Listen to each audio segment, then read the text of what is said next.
Hello and welcome to the Q&A for June 2026. As always, I'm Coach Pat, and I'm here to provide answers to the questions you have about personal training and fitness and all those things related. Start off with a disclaimer. I am a personal trainer. I am not a doctor. I'm not a nutritionist or a dietitian. So take what I say with that in mind, understanding I'm just trying to provide the best answers I can and help everybody out. I'm not here for a scientific discussion or debate. I'm using my 30 years of experience, my over 50,000 hours working with clients to, again, do my best. So keep it simple. I do not talk like a scientist. I talk to everyday people. So that's how I treat my answers and treat how I talk to people. Some people work in a scientific area or environment, and therefore they use scientific terms, but I don't think that's the best way to talk with most people, especially in regards to a topic that applies to everyone and is very important to everybody. So let me get to the first question I have for today. How do I know if I have bad posture if I just spend too much time looking at my phone? Um, Posture is something that starts from a lot of times people will look at one spot. They'll look at their shoulders being raised up at their ears or things like that. But posture is really all encompassing. Goes from your feet all the way through the top of your head. So it's not something that's just in your shoulder blades. But a lot of times what happens is poor posture or poor things along the chain will manifest themselves into that area. So, like I said, we have to make sure that we're looking at your posture really as an all-encompassing thing, not just focusing on one spot. That being said, habits are really what the key to posture is. A lot of times I'll fix people's posture at the gym or work on their posture at the gym. But what I always tell them, it's what you're doing the other 23 hours in that day or, in the rest of your life, that's really going to dictate whether you sustain that, develop the musculature for it. If the muscles that control good posture are weak, then they are not going to be able to hold good posture. The more you hold your body in good posture position, the more strength you get in those muscles, the more it becomes normal, and the more your body gets used to good posture. So it's really just about habits and being aware of those habits and both positive and negative, the environments that could lead to poor posture and how we can create an environment that reminds us of good posture. So hopefully that answers that question. Do I need to perform or do I need perfect form before I go heavier, or is good enough actually good enough sometimes? Quite honestly, this is the key question I struggle with as a trainer.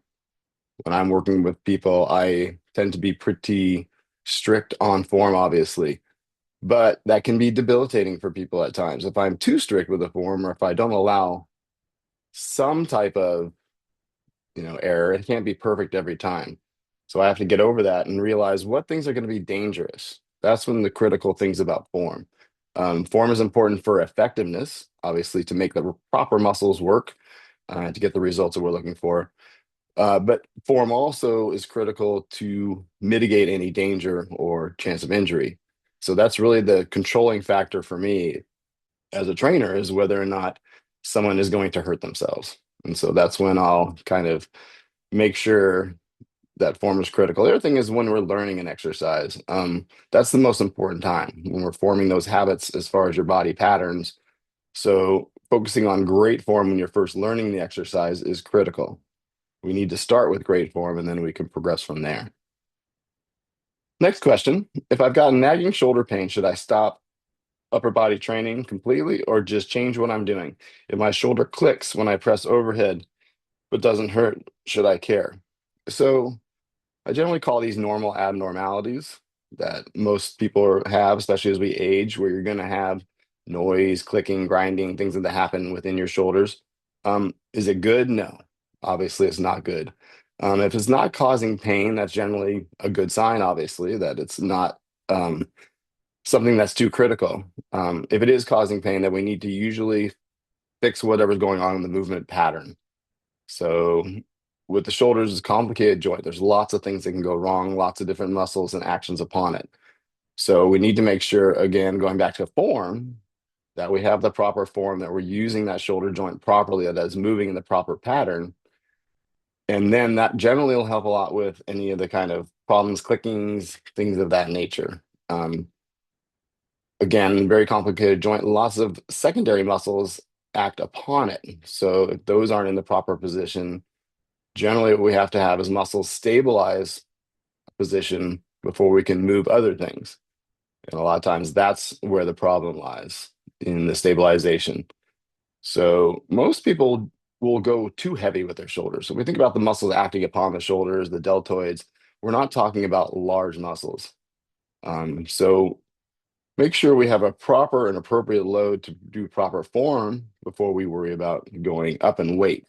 And that will a lot of times help also with any of the pain issues. If you have a persistent pain in your shoulder, it's definitely worth going to see a physical therapist, an orthopedist, and trying to diagnose what is the cause of that, so then you can then work from there and helping to remove that pain or that problem or that movement pattern that's not working properly. Similar question, should I avoid deadlifts and squats if I have had back pain before, or are those exactly the lifts that I need to learn? Yes, generally speaking, those are the lifts that'll probably help you with those issues as far as back pain. But it's critical that we, again, learn the proper movement patterns. When you're talking about squats and deadlifts, you're talking about compound movements. And what that means is you're using multiple different joints to create an action. So synchronizing those movement patterns becomes a little bit more difficult. And what we'll tend to do is cheat to what we're stronger or good at as far as your body, and that'll put us in improper positions. And that's when we can overload things like your back, your lower back, especially, as becomes vulnerable, not because of the lift in general, but because of the loads we put on it when we're trying to do the lift. This is very critical with both squats and deadlifts, that we have very good form. And again, with the form, making sure that we're mitigating any risk of injury. The other problem with these movement patterns is everybody's body is different. So when we try and replicate what somebody else is doing, we have different lengths in our body. Nobody's bodies are the same. Even if we're the same height, somebody else can be the same height as me, but our arms aren't necessarily the same length. Our femurs aren't necessarily the same length. So understanding that the position that the body needs to be in through the different movement patterns is critical for that, to avoid injury and avoid overload on areas that shouldn't have it, most notably your back. Next question. Are carbs really the enemy if I'm trying to lose fat, or if people just love blaming carbs for everything? Um, Carbs are important for energy. So your body relies on carbs to do all kinds of things, from thinking to moving. Um, but the amount of carbs tends to be in the modern diet uh, not a problem, or as far as not having enough. This can be someone that's an extreme athlete, people that work out early in the morning before they eat. Carbs can be an issue as far as hypoglycemia, your body kind of running out of sugar, running out of energy. Um, the problem with carbs a lot of times is that people have an easy time overeating them, especially carbs in the form of starches.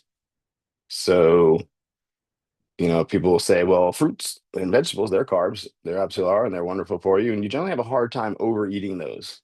But when it comes to a bag of chips or French fries or things of that nature, it's a lot easier to overeat or eat more than you need, more than you want, um, and to get lost with that. So that is why typically carbs become an area where we're tracking our diet. We can tend to easily cut out carbs or calories that we don't need to get to our overall goal, which is trying to create a calorie deficit. Do I need to eat right after or before my workout? So timing does matter to some degree, because really what we're talking about is protein, your body's ability to repair or get the benefit of a workout. Your body does not store protein in a usable fashion. It doesn't easily convert it to energy or anything like that. Protein has a specific thing that it does, repairing the cells in your body. And obviously, that's very critical. You want to have protein available at all times for your body to do that. So that's difficult to do, obviously, if you're first thing in the morning, you get up and go work out, you're probably not going to have a lot of carbs or protein available for your body to work with. Science has shown that if we have protein available before we work out, that'll actually create a small benefit.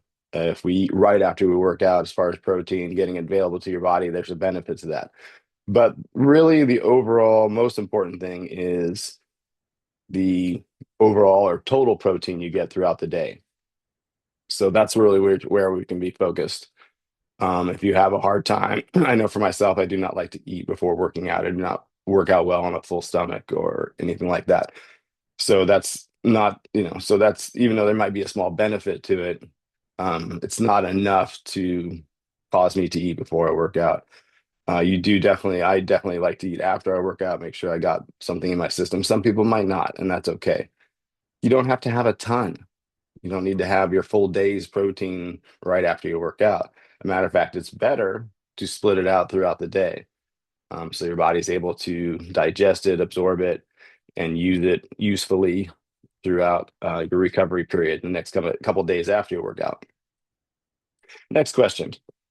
Can lifting weights improve mobility, or do I still need stretching routine? Yes, lifting weights can improve mobility. If mobility, flexibility is an issue, I've talked about this before. Mobility is, by definition, functional flexibility, the ability to take a load through a range of motion. Flexibility is the absence of tension or turning your muscles off and allowing them to stretch. So really both are useful. Most mobility is the most practical when it comes to daily life. Um, if you have like we talked about earlier with the shoulders, if you have pain in certain movements that you do, one of the issues, generally speaking, is mobility. So we need to identify the source of that immobility and try and work with that. Find out what might be restricting that. Structures act upon each other. So I've talked about this before. A lot of times people will have knee pain, but it's really not their knees. That's just the manifestation. It's the hips that are causing that. So if some kind of movement pattern or immobility is happening in the hips, then it'll cause the nerves in your knee to be activated and you'll feel knee pain, but it's not actually the source. So improving mobility, like I said, can help with a lot of those kind of things as far as pain or issues within movements being restricted or not working properly. Next question. Are GLP-1 weight loss drugs changing what personal trainers need to do or need to focus on with clients? Um, so GLP-1 drugs are typically used to restrict appetite. And the greatest signal of appetite for your body is a desire for protein. That's what drives our appetite.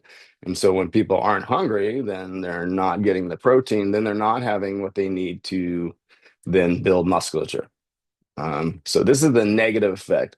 Obviously, extremely obese people, the health benefits that come from losing the weight, obesity is the number one cause of all these other issues, heart disease, high blood pressure, diabetes. So it's critical to help obese people, and that's what these drugs do. Unfortunately, they've filtered off to vanity areas and people that are not truly obese. And then what they are doing is causing themselves to restrict their appetite, not have protein, therefore lose muscle mass. So, as far as a trainer, what I need to do generally is make people aware of this, um, so that the appetite they do have, they're focused on getting the protein they need to maintain lean tissue while they lose fat, and also do strength training.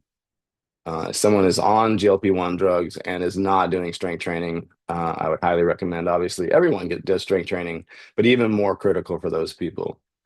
Just like I think strength training is even more critical for the aging population, anybody on these drugs, it's critical that you understand what's going on with your body and how we can mitigate some of the negative effects that might come with it. Next question. Is sleep really that important for fat loss and muscle gain? So sleep is really an interesting topic. again, just like everybody's bodies are different as far as physically, everybody's different as far as what they need for sleep. I think what science is finding. Um, we know that sleep, especially deep REM sleep, has a healing factor for your body.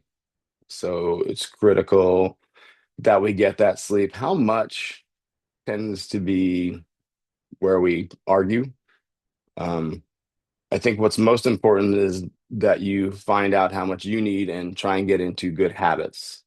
Um, and get the total sleep that you need. Sometimes as life works out, maybe on a particular night, we don't get that sleep, but it's important that we try to make sure that we pay that debt, maybe with a nap or a longer sleep the next night or whatever it is. I think the culmination of not having a good sleep routine will definitely diminish the benefits of your workouts. It'll definitely cause health problems. We know that. And just like many of the topics that we talked about today, we need to look at what might be causing you not to get great sleep. Um, there's, sleeping problems, not getting, sleep apnea, things of that nature. So we need to make sure that we're in an environment that's getting the highest quality sleep we can. Um, with our watches and different things now, we're able to measure the quality of our sleep. How beneficial that data is, I'm not sure. Because, like I said, everybody's different, how much they need, things of that nature. But it certainly should be interesting. And if we can improve our sleep habits for most people, that would be a very good thing for their health. What do really fit people actually do that average people keep trying to replace with hacks? The number one thing is obviously consistency. Um, Most people that are in good shape say have great habits. They're the things that most people don't really see. A lot of times they work out early. They do the little things constantly. They're never on a diet, or they're always in a diet, however you want to look at it. But I would say most people that are in great shape don't look at it that way. That's just their routine. Um, they're not trying to work out. That's just what they do. Um, so it's all about habits. For the average person that's trying to become one of those people, it's not so much one hack. It's not a special pill. It's not a special workout routine. It's just in general winning the little battles, the everyday habitual battles, and creating those habits that um, become effective for getting the results you need. Um, so I guess the best way I can say it is don't look for a simple hack. Um, the consistent, everyday, boring stuff is going to be what is going to allow people to, you know, be in proper habit or be become fit. It's also the things that make us not fit, those general everyday habits that take us away from that. So maybe mitigating those is just as important as creating positive habits. And maybe that's the same thing. So that's all I have for the questions and make sure. Yeah. So I want to get into the rant for today. So my rant is about judgy gym people. And as a trainer, I think I am more intimately aware of this than anybody. A little bit about myself. I grew up, not necessarily, in great shape. I was a chubby kid. I grew up being called Fat Pat and chunky. And so I've spent my life that way. I'm used to being judged. I understand the self-consciousness of people. Um, I personally tend to have a thick skin and don't really worry about it much, but I do understand how people feel. As a trainer, I am judged constantly, whether it's about my appearance, about what my clients are doing, their form, their technique, um, the exercises I'm having to do. Um, but now that I've been doing this for so long, obviously I have the self-confidence that I really don't care what people think, and I know what I'm doing is good. To help the people that are intimidated about a gym, a couple things to realize. It's I know it's easy to say, but people aren't there watching you. Even if they're looking around watching you, they're really not thinking about what their eyes are just looking at something. Um, it's interesting to watch people work out, not because you're judging them or anything like that. And that's what most people are doing in the gym, especially experienced people. Um, they might be interested just from a physical standpoint, but they're certainly not judging you. They may be thinking, huh, well, maybe I should be doing that exercise, or how do I do that exercise? But most of the time, they're probably not even really thinking about you. Um,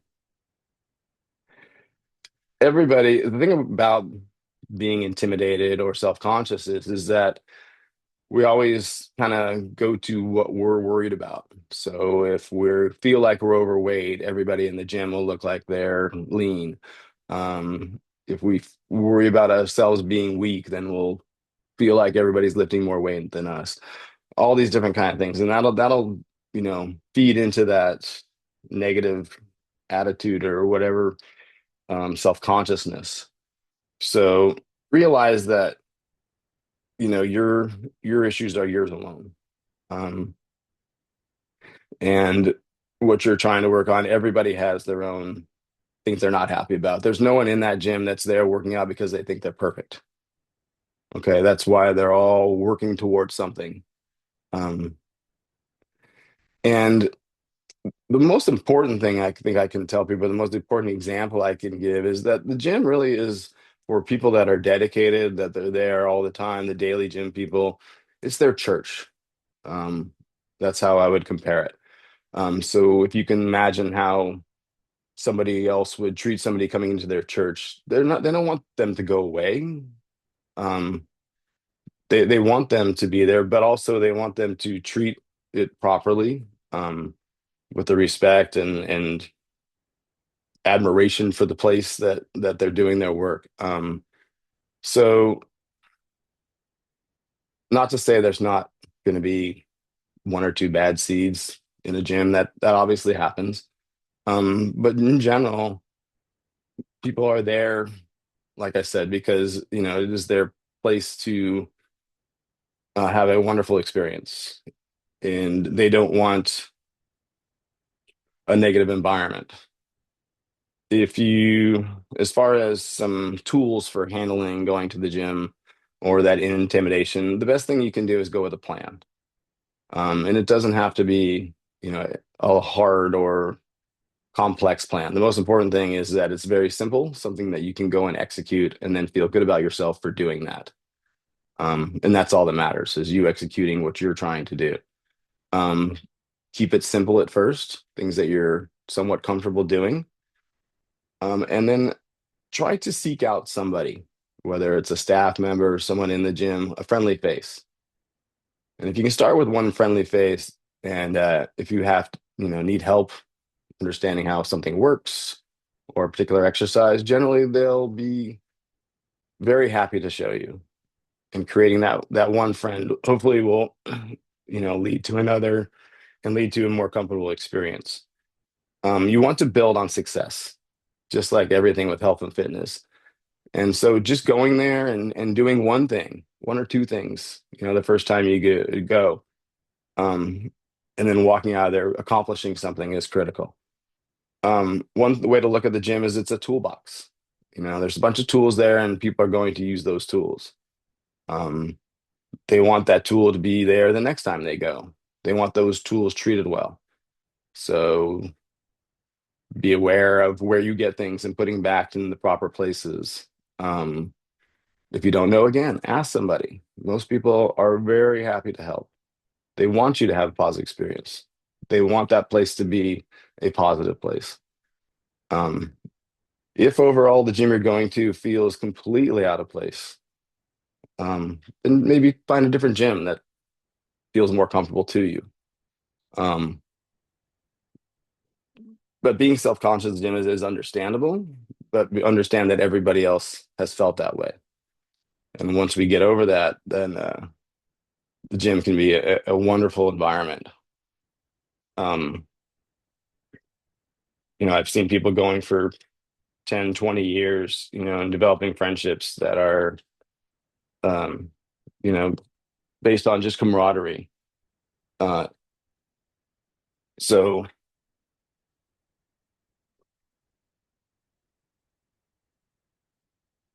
develop your confidence, do the things you're comfortable doing, and try to understand that everybody else has felt that way, is has been there before. Um, as far as one thing as far as how you go about a new program, again, stay within your comfort zone initially. Learn movement patterns, progress slowly with weight. Um, a lot of times I see people that have worked out in the past go back to the gym and they want to pick up where they left off. Especially, people in my demographic, older men, they'll go back to the gym and haven't worked out a while and they'll, pick up, for example, a bar bench press and they'll start with, 135 pounds or whatever, something that they perceive to be somewhat easy when they were, worked out in the past. But the problem is mobility now. Your muscles and joints have not done this. Even though if you're strong enough to lift a particular weight, the negative side is going to be if you do what you can do, your body's going to react very badly. You're going to be very sore. You're going to have a negative experience, and you're probably not going to want to go back. So if we're coming back to a program, going back to the gym, you haven't been in a long time, please, I implore you to start slow. Um, Step in with movement patterns more than worrying about load. Load we can progress to, but learning or reminding your body of those movement patterns and having proper form is critical. Um, a lot of times people will start off with loads that are just too high and again have a negative experience and cause them to, not want to go back to the gym. Um, we also want to make sure that we're doing things that apply to our goals.